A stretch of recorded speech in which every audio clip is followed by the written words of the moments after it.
Hello dear students, school to you YouTube channel में आपका स्वागत है, खैर मकदम है और वेलकम है। Dear students, Navneet 2025 practice paper का आपने नाम सुना होगा, देखा होगा इस किताब को, जिसमें हर सब्जेक्ट के 5-5 पेपर आपको प्रैक्टिस के लिए दिए जाते हैं, जो पेपर एक्सपर्ट के थ्रू निकाले जाते हैं और बहुत ज़्यादा इम्कान होते हैं कि वो बोर्ड के पेपर में पूछे जाए या रिलेटेड उससे पूछा जाए।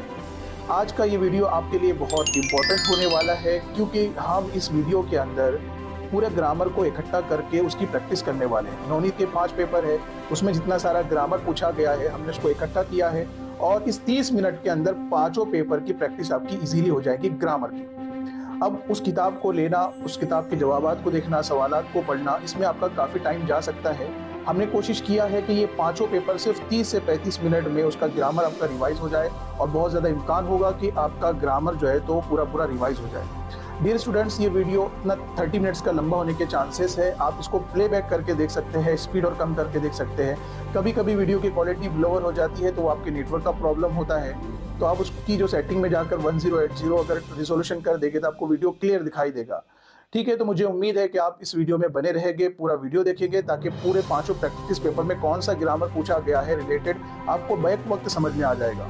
ठीक है, तो हम शुरू करते हैं, स्क्रीन पर बने रहे। तो dear students, Navneet practice paper 1 में ग्रामर से रिलेटेड सबसे पहला क्वेश्चन है, निम्नलिखित शब्दों के लिंग पहचान कर लिखिए। मंदरजा झैल लफ्जों के जेंडर पहचान कर लिखो कि वो स्त्रीलिंग है या पुल्लिंग। स्त्रीलिंग यानी फीमेल और पुल्लिंग यानी मेल। तो इनाम, ये जो शब्द है वो पुल्लिंग है। संपत्ति स्त्रीलिंग है। कसूर पुल्लिंग है। खुशी स्त्रीलिंग है। डियर स्टूडेंट्स, यहाँ पर मुज़क्कर और मुअन्नस यानी स्त्रीलिंग और पुल्लिंग को पहचानने का आसान ट्रिक ये है कि जो लफ्ज़ आपको दिया गया है उस लफ्ज़ को अपने जुमले में इस्तेमाल करके देखो तो आपको पता चलेगा कि वो स्त्रीलिंग है या पुल्लिंग है। जैसे मिसाल के तौर पर इनाम, इस शब्द को हम एक जुमले में इस्तेमाल करते हैं, इनाम दिया जाता है, इनाम पाया जाता है। देखो आखिरी में जाता है, जाता किसके लिए इस्तेमाल होता है? लड़के के लिए इस्तेमाल होता है, मेल के इस्तेमाल होता है, इसलिए शब्द क्या है? पुल्लिंग है। संपत्ति देख लो, हम इसका जवाब तो स्त्रीलिंग है। क्यों है, कैसे पता चला? हमने इसको जुमले में इस्तेमाल करके देखा। संपत्ति हासिल की जाती है, संपत्ति लुटाई जाती है, संपत्ति यानी जायदाद। देखो लुटाई जाती है, हड़प की जाती है ना, ये लड़की के लिए इस्तेमाल की जाती है। तो जुमले में इस्तेमाल करने से हमें पता चला है कि वो स्त्रीलिंग है। अब अगला प्रश्न जो ग्रामर के रिलेटेड पूछा गया है भाषा अभ्यास यानी विभाग 3 में, वो ये है कि मानक वर्तनी के अनुसार सही शब्द छांट कर लिखिए। यानी ग्रामर के हिसाब से जो सही शब्द लिखा हुआ है उसे हमें छांट कर अपने आंसर शीट में लिखना है। ये बात तो आपको पता ही है कि अब यहाँ पर 4 लफ्ज़ दिए हुए हैं तो आंसर शीट में चारों लफ्ज़ लिखने की ज़रूरत नहीं है। जो सही शब्द है वो एक शब्द को उठा के हम अपने आंसर शीट में लिख लेंगे। अब यहाँ पर 4 शब्द ये है, विद्यालय, विद्यालय, विद्यालय। उसमें से सबसे सही लफ्ज़ जो है विद्यालय, तीसरे नंबर का, ये बिल्कुल सही है। इसी एक वर्ड को हम उठाएंगे और अपने पेपर में लिख देंगे। उसके बाद नंबर 2, उत्सुकतावश, उत्सुकतावश और उत्सुकतावश। तो इसमें ये वाला उत्सुकतावश बिल्कुल सही है, याद रखें। उसके बाद निम्नलिखित अव्यय में से किसी एक अव्यय का अपने वाक्य में प्रयोग कीजिए। नीचे दिए हुए जो अव्यय है, यहाँ पर आपको कंफ्यूज होने की ज़रूरत नहीं कि अव्यय क्या चीज़ है। आपको इतना याद रखना है, इतना जुमला के वाक्य में प्रयोग कीजिए, यानी दोनों में से एक को हमें क्या करना है? दोनों में से एक को वाक्य में प्रयोग करना है। तो हम कैसे करेंगे? मैंने देखा कि वहाँ पर बिल्ली खड़ी तो है लेकिन नज़र नहीं आ रही है। जो भी आपका जुमला है बिल्कुल सही होगा, हमने तो का इस्तेमाल किया है और उसके नीचे हमने अंडरलाइन किया है। अब और हम इस्तेमाल करेंगे, मैंने रात में बिरयानी और गुलाब जामुन खाया है।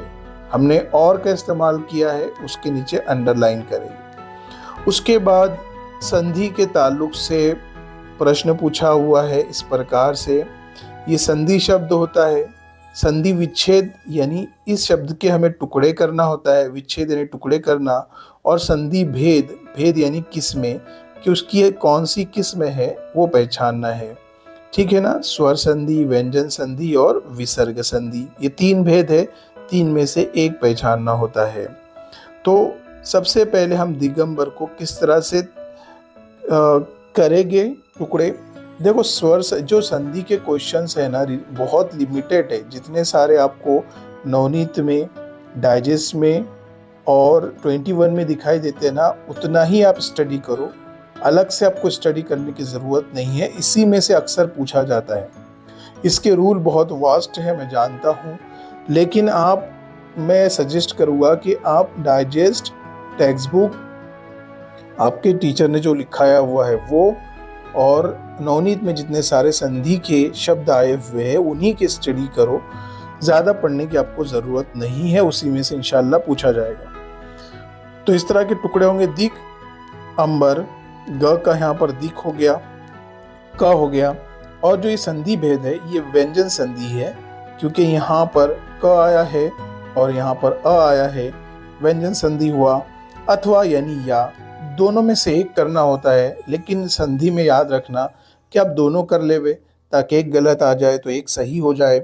भोजनालय, भोजन और आलय, तो इसका संधि शब्द होगा भोजनालय, और ये जो शब्द है स्वर संधि है, इसका भेद जो है स्वर संधि वाला है। उसके बाद प्रश्न है, अधोरेखांकित वाक्यांश के लिए उचित मुहावरों का चयन करके वाक्य फिर से लिखिए। इसमें क्या करना होता है, एक ब्रैकेट के अंदर 2 मुहावरे दिए हुए होते हैं, है ना, और एक जुमला दिया हुआ रहता है, उसके नीचे अंडरलाइन किया हुआ लफ्ज होता है। इस लफ्ज को चेंज करके हमें ब्रैकेट में से कोई एक को चुनना होता है और जुमलों में इस्तेमाल करना होता है। जैसे मिसाल के तौर पर यही देख लो कि यहाँ पर क्या पूछा हुआ है, त्योरियों में बल पड़ना, बस चलाना। ठीक है, ये 2 मुहावरे हैं। प्रश्न है, परीक्षा में नवीन को नकल करते देखकर शिक्षक बहुत क्रोधित हो गए। टीचर ने जैसी नवनीत को देखा नकल करते हुए बहुत गुस्सा हो गए। तो गुस्सा होने के लिए जो मुहावरा इस्तेमाल किया जाता है वो त्योरियों पर बल पड़ना, ये शब्द इस्तेमाल किया जाता है। तो हम इसको किस तरह से इस्तेमाल करेंगे, देखो, अब ये जो ब्रैकेट, ये अंडरलाइन किया हुआ लफ्ज़ है वो निकल जाएगा, उसके जगह त्योरियों में बल पड़ना ये आ जाएगा। तो इस तरह से वो शब्द होगा, परीक्षा में नवीन को नकल करते देखकर शिक्षक की त्योरियों में बल पड़ गए। ठीक है, अथवा यानी या, अथवा यानी या, दोनों में से एक करना होता है, या तो ये कीजिए या तो ये कीजिए। दूसरा प्रश्न क्या है, निम्नलिखित मुहावरों का अर्थ लिखकर उचित वाक्यों में प्रयोग कीजिए। यहाँ पर 2 चीज़ें आपको इस मुहावरे का जो नीचे दिया हुआ है, कमर ना कसर ना छोड़ना, इसका हमें क्या करना है, अर्थ भी लिखना है, यानी मानी भी लिखना है, और उसको वाक्यों में प्रयोग करके भी बताना है। तो इसका अर्थ है कसर ना छोड़ना, यानी खूब प्रयत्न करना, खूब कोशिश करना, संभव प्रयास करना, ये अलग अलग इसके अर्थ है। और इसको हम जुमलों में इस्तेमाल कैसे करेंगे कि मैंने जॉब हासिल करने के लिए कोई कसर नहीं छोड़ी, बैंक में नौकरी पाने के लिए योगेश ने कोई कसर नहीं छोड़ी। दोनों में से कोई भी जुमला, या फिर आप अपने तौर से जुमला बना सकते हैं। उसके बाद काल भेद पहचानना तथा काल परिवर्तन करना। यहाँ पर ये मेन सवाल है, ये कह रहे हैं कि काल पहचानना है और हमें चेंज करना है। अब उसमें से पहला प्रश्न है कि निम्नलिखित वाक्य का काल भेद पहचानिए, यानी कौन सा काल है, जमाना है, उसकी किस्म हमें पहचानना होती है। अब उसमें प्रश्न है, पशु अपनी गंदगी तालाब में छोड़ जाते हैं। ये कौन से काल का जुमला है वो हमें पहचानना है। अब याद रखना कि हिंदी के अंदर ज़माना और ज़ैली ज़माना दोनों लिखने होते हैं। जैसे सामान्य, पूर्ण, अपूर्ण ये ज़ैली ज़माने हैं और वर्तमान, भूत और भविष्य ये 3 मेन ज़माने हैं। और मराठी में ऐसा नहीं होता है, सिर्फ मेन ज़माना लिखे ना, वर्तमान, भूत या भविष्य चलेगा। लेकिन हिंदी में आपको ज़ैली ज़माना भी लिखना है कि वो सामान्य है या अपूर्ण है या पूर्ण है। अब यहाँ पर छोड़ जाते हैं, इस पर से पता चलता है कि वो सामान्य वर्तमान काल है की वजह से तो हमें पता चल गया है कि वो वर्तमान काल है, और ते की वजह से हमें पता चल गया है कि वो सामान्य है। तो इसका उत्तर क्या होगा? सामान्य वर्तमान काल। ओके, काल। दूसरा प्रश्न है, निम्नलिखित वाक्यों में से किसी एक वाक्य का सूचना के अनुसार काल परिवर्तन करना है। अब हमें ऊपर पहचानना था, अब यहाँ पर हमें क्या करना है? उसको चेंज करना है। कौन से ज़माने में चेंज करना है? जो ब्रैकेट में दिया हुआ है।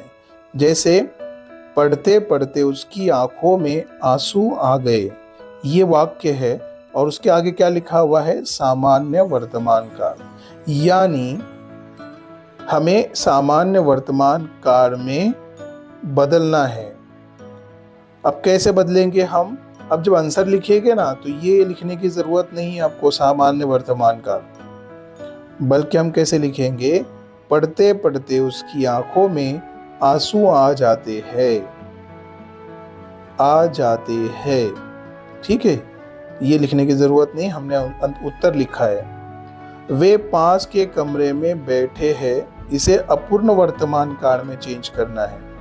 तो क्या जुमला होगा? वे पास के कमरे में बैठ रहे हैं, वे पास के कमरे में बैठ रहे हैं। उसके बाद वाक्य भेद तथा वाक्य परिवर्तन।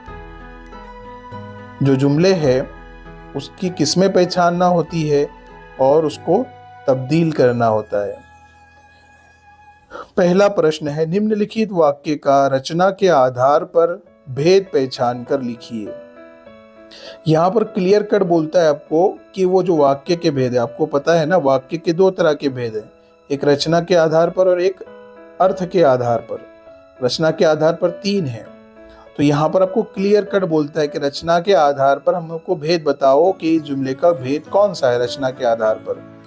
तो हम यहाँ पर कलाकार की शक्ति उसके चिंतन में है, ये जो वाक्य है सरल अर्थ है ना, आपको पता है ना। रचना के आधार पर 3 है, संयुक्त वाक्य, सरल वाक्य, संयुक्त वाक्य और मिश्र वाक्य। तो ये वाक्य कौन सा हुआ? सरल वाक्य हुआ। निम्नलिखित वाक्य का अर्थ के आधार पर दी गई सूचना के अनुसार परिवर्तन करो। अब यहाँ पर हमको क्या करना है?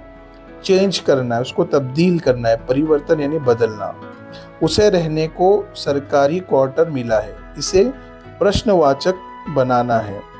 अब ये अर्थ के आधार पर है, जुमला हमें दिया हुआ है, लेकिन हमें क्या करना है? प्रश्नवाचक बनाना है, उसको सवालिया जुमला बनाना है। तो हमें कैसे बदलेंगे हम? क्या उसे रहने को सरकारी क्वार्टर मिला है, और लास्ट में क्वेश्चन मार्क लगाना नहीं भूलेंगे। इस प्रकार ये कृति पत्रिका 1 यानी प्रैक्टिस पेपर 1 में इतने सारा ग्रामर से रिलेटेड क्वेश्चन थे।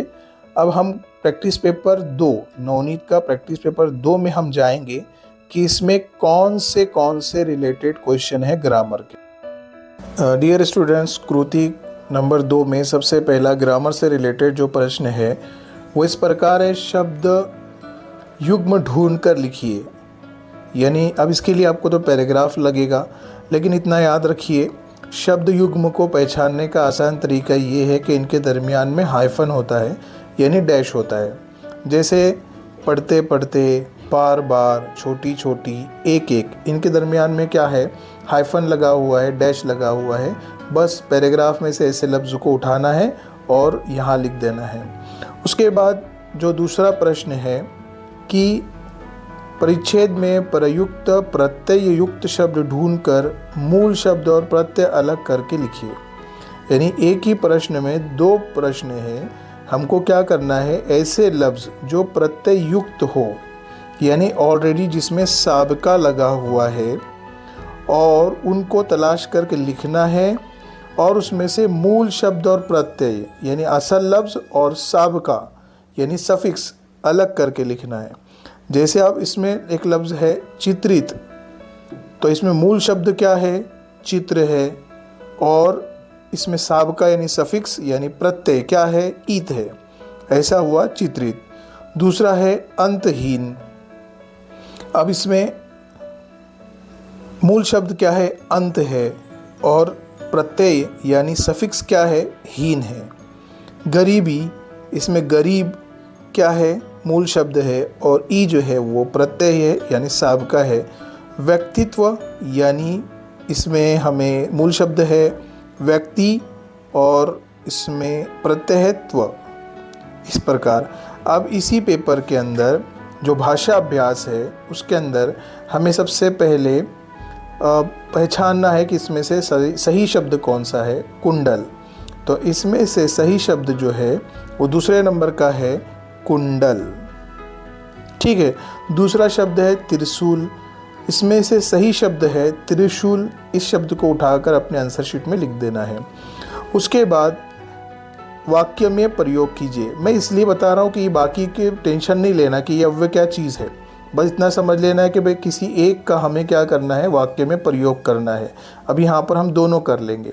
जैसे लेकिन, मैंने खाना खाया लेकिन पेट नहीं भरा। अब इसमें लेकिन के नीचे हमें क्या करना है, अंडरलाइन करना है। मोहन यहाँ आया था लेकिन वो यहाँ रुका नहीं। लेकिन के नीचे हम अंडरलाइन करेंगे। के पास, स्कूल के पास दुकान है। के पास हमने क्या किया, अंडरलाइन किया। बस राह चलते यात्री के पास से गुजर गई। हमने के पास के नीचे अंडरलाइन किया। अब उसके बाद संधि वाला प्रश्न है। यहाँ पर संधि युक्त शब्द यानी संधि शब्द है अतः युक्ति। अब यहाँ पर इसके दो टुकड़े करना है, अति और उक्ति। इसका जो भेद है वो है स्वर संधि, इसलिए कि दोनों जगह पर स्वर आया है। अब दोनों में से एक करना है, हम दोनों कर रहे हैं क्योंकि हम प्रैक्टिस कर रहे हैं। तो यहाँ पर दुर्भाग्य है। अब यहाँ पर विसर्ग आया है तो इसका र बनेगा दुर्भाग्य। यहाँ पर संधि शब्द हो गया दुर्भाग्य, और इसका संधि भेद होगा विसर्ग संधि। ये बहुत आसान होता है। ये जो दो डॉट दिख रहे हैं ना, ये डॉट मतलब विसर्ग। जैसे ही डॉट दिखे तो इसका भेद हो गया विसर्ग संधि। ये सवाल आप दोनों कर लेना ताकि गलत आ जाए तो एक नंबर हमको मिल जाए। उसके बाद प्रश्न है अधोरेखांकित वाक्यांश के लिए उचित मुहावरों का चयन करके वाक्य फिर से लिखिए। यहाँ पर ब्रैकेट में हमें दो मुहावरे दिए गए हैं, मन मारना, चक्कर काटना। अब इस मुहावरे में से किसी एक को हमें अंडरलाइन किए हुए हिस्से में इस्तेमाल करना है। दादाजी रोज़ बगीचे के फेरे लगाते हैं यानी चक्कर काटते हैं। तो जुमला किस तरह से बनेगा, दादाजी रोज़ बगीचे के चक्कर काटते हैं। ये निकल जाएगा और यहाँ पर आ जाएगा काटते हैं। उसके बाद अथवा यानी या, ये दोनों में से एक करना है। निम्नलिखित मुहावरों का अर्थ लिखकर वाक्य में प्रयोग कीजिए। मंदरजा झैल मुहावरों का अर्थ भी लिखना है और उसको अपने जुमले में इस्तेमाल भी करना है। मुहावरा क्या है, चौपट हो जाना, और इसका अर्थ यानी मतलब होता है बर्बाद हो जाना, नष्ट हो जाना। इसका वाक्य में हम प्रयोग करेंगे कि अतिवृष्टि से गेहूं की खड़ी फसल चौपट हो गई, यानी ज़्यादा बारिश की वजह से फसल बर्बाद हो गई। चौपट हो गई यानी बर्बाद होना। उसके बाद काल पहचानना तथा परिवर्तन करना। हमें इसमें क्या एक नंबर के लिए प्रश्न आता है पहचानने के लिए, और एक क्या आता है बदलने के लिए। तो यहाँ पर निम्नलिखित वाक्य का काल भेद पहचानिए। और प्रश्न क्या है, बाबूजी के कुर्ते की जेब में उस पर्ची को डालते हुए उसके हाथ अतिरिक्त रोमांच से काँप रहे थे। अब यहाँ पर पूरे जुमले के अंदर जो गौर करने वाली बात है, यहाँ पर आया है रहे और उसके आगे आए थे। जब किसी वाक्य के अंदर हिंदी में रहा, रही, रहे आता है तो वह अपूर्ण होता है, और थे की वजह से वो भूतकाल में चला गया। क्योंकि था, थी, थे कहाँ आता है, भूतकाल में आता है। तो क्या हुआ? अपूर्ण वर्तमान काल। ठीक है। दूसरा प्रश्न है, निम्नलिखित वाक्यों में से किसी एक वाक्य का सूचना के अनुसार काल परिवर्तन कीजिए। हमने ऊपर पहचाना था, अब हमें क्या करना है? यहाँ परिवर्तन करना है। वो उस बक्से को खोलकर देखता है। इस वाक्य को हमें कहाँ तब्दील करना है? पूर्ण भूतकाल में तब्दील करना है। तो कैसे होगा? उसने उस बक्से को खोलकर देखा था। ठीक है, देखा था या देख चुका था, चुका भी आ सकता है। ठीक है, था की वजह से भूतकाल हो जाएगा। उसके बाद मैं घर में अपना गृह कार्य कर रहा हूँ, इसे भविष्यकाल हमें बनाना है। कौन सा भविष्यकाल वो नहीं दिया हुआ है, हम सामान्य भविष्यकाल बनाएंगे। तो इस तरह से मैं घर में अपना गृह कार्य करूँगा, वो क्या हो गया? भविष्यकाल हो गया। अब काल भेद, वाक्य भेद तथा वाक्य परिवर्तन। आप दो कृति पत्रिका देख रहे होंगे, सेम टू सेम क्वेश्चंस आ रहे हैं। क्वेश्चंस बोले तो ग्रामर जो आ रहा है वो सेम आ रहा है, जुमले भले ही चेंज हो रहे हैं। अब निम्नलिखित वाक्य का रचना के आधार पर भेद पहचान कर लिखिए। रचना, वाक्य के दो प्रकार है, रचना के आधार पर और अर्थ के आधार पर। हमें किस आधार पर पहचानना है? रचना के आधार पर। रचना के आधार पर तीन प्रकार है, सरल वाक्य, संयुक्त वाक्य और मिश्र वाक्य। अब यहाँ पर एक समाचार पत्र के कितने उपयोग हो सकते हैं, इसका अंदाज रेल यात्रा करते समय ही लगाया जा सकता है। अभी ये वाक्य कौन सा है? सरल वाक्य है, मिश्र वाक्य है या संयुक्त वाक्य, और क्यों है? एक समाचार पत्र के कितने उपयोग हो सकते हैं, इसका अंदाज़ा रेल यात्रा करते समय ही लगाया जा सकता है। ये मिश्र वाक्य है। क्यों? क्योंकि इसमें दूसरा जुमला पहले जुमले का मोहताज है, इसलिए ये मिश्र वाक्य है। रिलेटेड ग्रामर देखने के लिए इस चैनल पर बहुत सारे वीडियोस अवेलेबल है। आप उसमें देख सकते हैं कि वाक्य के भेद क्या होते हैं और किस तरह से पहचाने जाते हैं। निम्नलिखित वाक्य का अर्थ के आधार पर दी गई सूचना के अनुसार परिवर्तन कीजिए। साधु उसे रोज उपदेश देता था। आज्ञार्थक वाक्य। अब इसे हमें जुमले में चेंज करना है। क्या करना है? जुमले में चेंज करना है। कौन सा जुमला बनाना है? आज्ञार्थक वाक्य, यानी हुक्मिया जुमला बनाना है। तो कैसे बनेगा? साधु उसे रोज उपदेश दो या दे। साधु उसे रोज उपदेश दो या दे, ये हुक्मिया जुमला हो गया। ठीक है डियर स्टूडेंट्स, अब हम देख रहे हैं कृति पत्रिका नंबर 3 यानी नवनीत का प्रैक्टिस पेपर नंबर 3 में ग्रामर से रिलेटेड कौन सा प्रश्न आया है। उसमें पहला प्रश्न आया है, निम्नलिखित शब्दों के विलोम शब्द लिखिए, यानी मंदरजा झैल शब्दों के विलोम शब्द यानी विरुद्धार्थी शब्द लिखिए। विरुद्धार्थी शब्द यानी अपोजिट वर्ड। उसमें पहला शब्द है मधुर, और मधुर का अपोजिट वर्ड होगा कटु। कटु यानी कड़वा। पुराना, उसका अपोजिट वर्ड होगा यानी विलोम शब्द होगा नया। ज्यादा, कम। युवावस्था यानी नौजवानी, और वृद्धावस्था यानी बुढ़ापा, तो इसका जवाब आएगा वृद्धावस्था।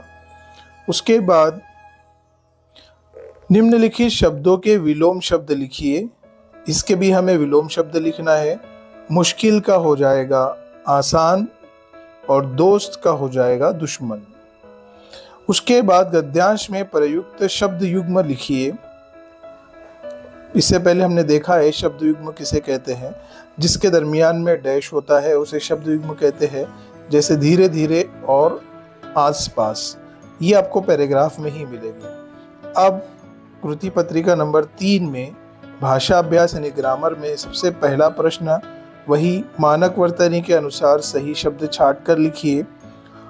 उसमें पहला शब्द है द्वितीय, द्वितीय और द्वितीय, और इसमें से सही शब्द जो है वो आपके सामने है, ये वाला। उसके बाद दूसरा शब्द है औषधालय। औषधालय में सबसे सही शब्द जो है वो ये है। उसके बाद प्रश्न है, निम्नलिखित अव्यय में से किसी एक अव्यय का अपने वाक्य में प्रयोग कीजिए। चुपचाप और तो। हालांकि इसमें से एक करना रहता है, क्योंकि हम प्रैक्टिस कर रहे हैं, इसलिए हम लिखेंगे, मुझे यात्रा में चुपचाप बैठकर बाहर देखना बहुत अच्छा लगता है। चुपचाप के नीचे हमने अंडरलाइन किया है। शिकायत सच साबित हुई तो तुम्हें दंड मिलेगा। तो के नीचे हमने क्या किया, अंडरलाइन किया। उसके बाद संधि वाला शब्द है, संधि शब्द है उल्लेख, और उसके हम टुकड़े करेंगे उत प्लस लेख, ये हो गया उल्लेख, और इसका संधि भेद है व्यंजन संधि। उसके बाद जो शब्द है रविंद्र है ना, इसके टुकड़े दिए हुए रवि इंद्र, इसका संधि शब्द हो जाएगा रविंद्र, और ये स्वर संधि है। उसके बाद जो प्रश्न है, अधोरेखांकित वाक्यांश के लिए उचित मुहावरों का चयन करके वाक्य फिर से लिखिए। यानी अंडरलाइन जो किया हुआ लफ्ज है उसको हम क्या करने वाले हैं, निकाल कर यहाँ पर इन दोनों में से एक मुहावरे का इस्तेमाल करने वाले हैं। तो वाक्य है, ताजमहल की कारीगरी देखकर लोग आश्चर्यचकित होते हैं। तो आश्चर्यचकित के लिए इन दोनों मुहावरों में से सही मुहावरा होगा दंग रह जाना। तो हम इस्तेमाल जुमला बनाएंगे, ताजमहल की कारीगरी देखकर लोग दंग होते हैं या रह जाते हैं। ताजमहल की कारीगरी देख कर लोग दंग रह जाते हैं, अथवा यानी या। इसका उत्तर हम लिखेंगे, निम्नलिखित मुहावरों का अर्थ लिखकर उचित वाक्य में प्रयोग कीजिए। हमको इसका अर्थ भी लिखना है और उसका अर्थ जुमले में इस्तेमाल भी करना है। कान न देना यानी सुनकर भी अनसुना करना, अनदेखा करना, अनसुना करना, ध्यान न देना। तो इसको हम जुमले में इस्तेमाल करेंगे, माँ ने बार बार समझाया पर हरीश ने कान न दिया। इसको हम नीचे अंडरलाइन भी करेंगे ताकि समझ में आ जाए कि बच्चे ने यहाँ पर इस्तेमाल किया है। अब उसके बाद काल भेद पहचानना तथा काल परिवर्तन करना। निम्नलिखित वाक्य का काल भेद पहचानिए। निम्नलिखित जो वाक्य दिया हुआ है उसका हमको काल पहचानना है। वे कलियां मेरे घर से लेकर पड़ोस तक अपना स्वाद बांटती रहती है। इतना बड़ा जुमला है लेकिन हमें सिर्फ देखना है रहती है। यहाँ से पता चल रहा है कि ये सामान्य वर्तमान काल है। बांटते रहती है, ये सामान्य वर्तमान काल है। और इसका दूसरा प्रश्न है कि किसी वाक्य को, किसी एक वाक्य का सूचना के अनुसार काल परिवर्तन कीजिए। हमें काल परिवर्तन करना है। राधा ने किसी की भी बात नहीं सुनी, इसे अपूर्ण वर्तमान काल भूतकाल करना है। ठीक है, अपूर्ण में रहा रही आता है और भूतकाल में था थी थे आता है। तो इसमें हम क्या करेंगे, राधा किसी की भी बात नहीं सुन रही थी। ठीक है, उसके बाद मैं उसे देखकर नाक भौं सिकोड़ता हूँ, भविष्यकाल। तो जवाब होगा मैं उसे देखकर नाक भौं सिकोड़ूंगा या सिकोड़ता रहूंगा, दोनों में भी सही है। वाक्य भेद तथा वाक्य परिवर्तन। अब यहाँ पर वाक्य का भेद पहचानना रहेगा और परिवर्तन करना रहेगा। नंबर 1, निम्नलिखित वाक्य का रचना के आधार पर भेद पहचान कर लिखना है। रचना के आधार पर, जिधर ढलान हो उधर मुझे जाना ही पड़ता है। ये कौन सा वाक्य है? ये मिश्र वाक्य है। इसमें 2 जुमले हैं। जिधर ढलान हो उधर मुझे जाना ही पड़ता है, ये मिश्र वाक्य है। उसके बाद निम्नलिखित वाक्य का अर्थ के आधार पर दी गई सूचना के अनुसार परिवर्तन कीजिए। आपको कोई तकलीफ नहीं होगी, इच्छावाचक वाक्य इसको बनाना है। आपको कोई तकलीफ ना हो, आपको कोई तकलीफ ना हो, ये बन गया आपका इच्छावाचक वाक्य। डियर स्टूडेंट्स, अब हम देख रहे हैं प्रैक्टिस पेपर नंबर 4 यानी नवनीत प्रैक्टिस पेपर का प्रैक्टिस पेपर नंबर 4 में जो ग्रामर पूछा हुआ है उसमें पहला प्रश्न है, मानक वर्तनी के अनुसार सही शब्द छांटकर लिखिए। तो उसका जवाब है त्रिपुंड, त्रिपुंड और त्रिपुंड। इसमें से सही जवाब ये है, ये वाला जो आपको दिया जा रहा है। उसके बाद बहुरूपिया, बहुरूपिया, बहुरूपिया, इसमें से सही आंसर ये वाला है। उसके बाद निम्नलिखित अव्यय में से किसी एक अव्यय का अपने वाक्यों में प्रयोग कीजिए। यहाँ पर 2 शब्द है, उसको हम अपने जुमले में इस्तेमाल करना है। पहला है आसपास, इन दोनों में से एक ही करना होता है, हम दोनों करेंगे। गांव के आसपास घना जंगल है, उसके बाद शाबाश, शाबाश योगेश, बहुत अच्छा परिणाम है तुम्हारा, इस तरह से। उसके बाद प्रश्न संधि का है। संधि शब्द है स्वागत, और स्वागत को हम टुकड़े करेंगे सु आगत। स्वर संधि है।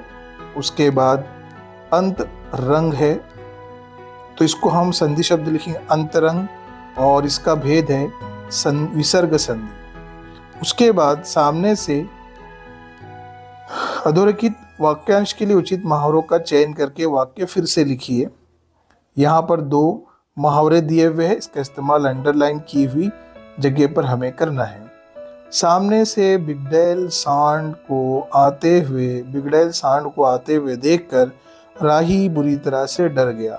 डर गया के लिए कौन सा है? होश उड़ना। तो होश उड़ने का हम इस्तेमाल करेंगे यहाँ पर। सामने से बिगड़ैल सांड को आते हुए देखकर राही के होश उड़ गए। दूसरा प्रश्न है, निम्नलिखित मुहावरों का अर्थ लिखकर उचित वाक्य में प्रयोग कीजिए। उंगली पर नचाना, यानी इसका अर्थ लिखेंगे हम काबू में कर लेना, वश में रखना, और इसको जुमले में इस्तेमाल करेंगे हम। इलाके का वो गुंडा सारे गांव वालों को उंगली पर नचाता है, और उसके नीचे हम अंडरलाइन कर देंगे। ओके। उसके बाद काल भेद पहचानना तथा काल परिवर्तन करना। काल परिवर्तन करेंगे। पहला है, पहले हम क्या करने वाले हैं, निम्नलिखित वाक्य का काल भेद पहचानिए।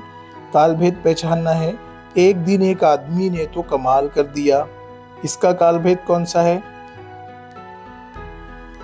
ये काल भेद पूर्ण वर्तमान काल है, पूर्ण भूतकाल है, पूर्ण भूतकाल। उसके बाद निम्नलिखित वाक्यों में से किसी एक वाक्य का सूचना के अनुसार काल परिवर्तन कीजिए। मैंने सबकी बात सुनी है, इसे पूर्ण भूतकाल करना है। मैंने सबकी बात सुनी थी, इस तरह से सुनी थी, है की जगह सिर्फ थी लगा देंगे तो पूर्ण भूतकाल बन जाएगा। सेठ जी ये बात मेरे मन में भी आई थी, सामान्य वर्तमान करना है, तो हम इसको कैसे करेंगे? सेठ जी ये बात मेरे मन में भी आती है, थी की जगह है हो जाएगा और आई की जगह आती हो जाएगा। वाक्य भेद तथा वाक्य परिवर्तन, पहले हम क्या करेंगे, रचना के आधार पर उसको पहचानेंगे। चिड़िया चहचहा उठी और समूह में फिर फुर्र से उड़ गई।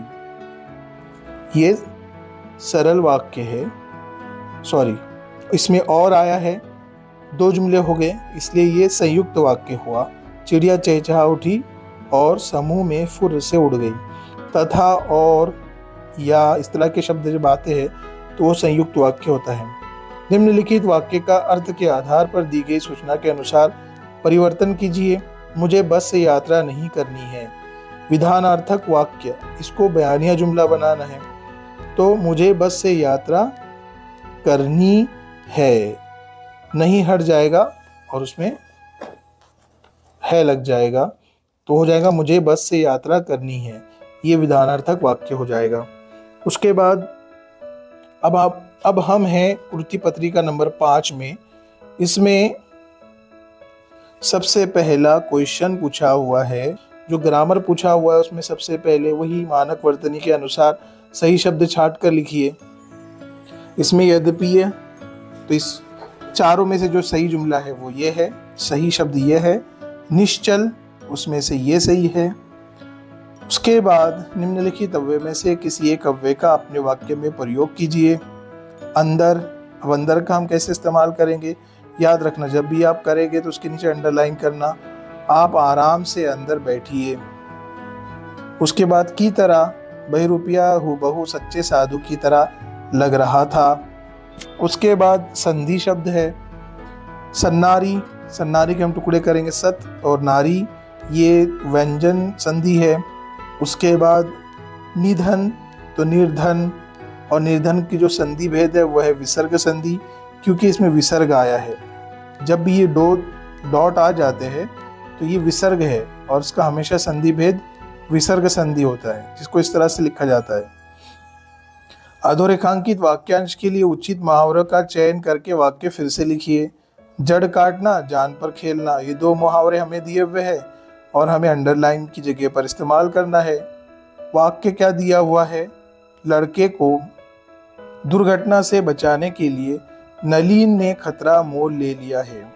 ठीक है, अब नलीन ने खतरा मोल ले लिया है, इसमें कौन सा फिट होगा? जान पर खेलना। तो इसका जुमला कैसे बनेगा? समझाने के बावजूद लड़के को दुर्घटना से बचाने के लिए नलीन जान पर खेल गया।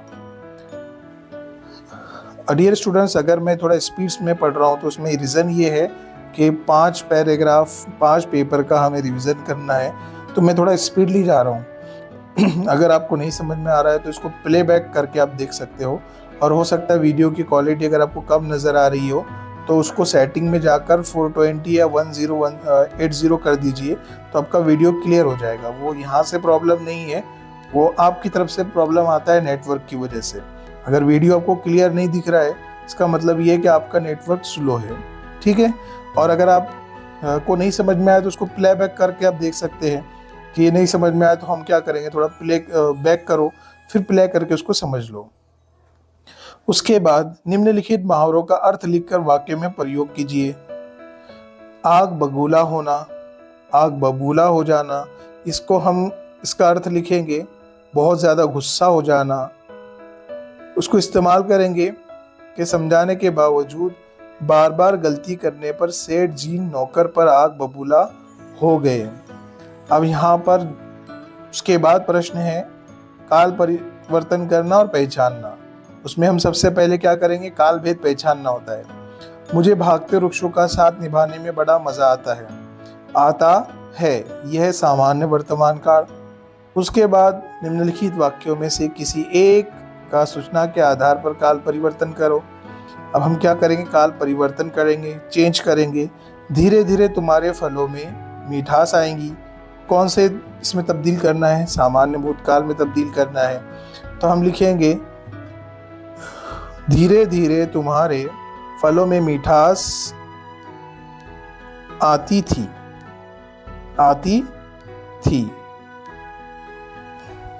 धीरे धीरे तुम्हारे फलों में मिठास आती थी। उसके बाद भविष्यकाल करेंगे। सामने से एक बार आ रही होगी, सामने से एक कार आ रही होगी लग जाएगा, भविष्यकाल बन जाएगा। अब वाक्य भेद तथा वाक्य परिवर्तन, इसमें क्या है?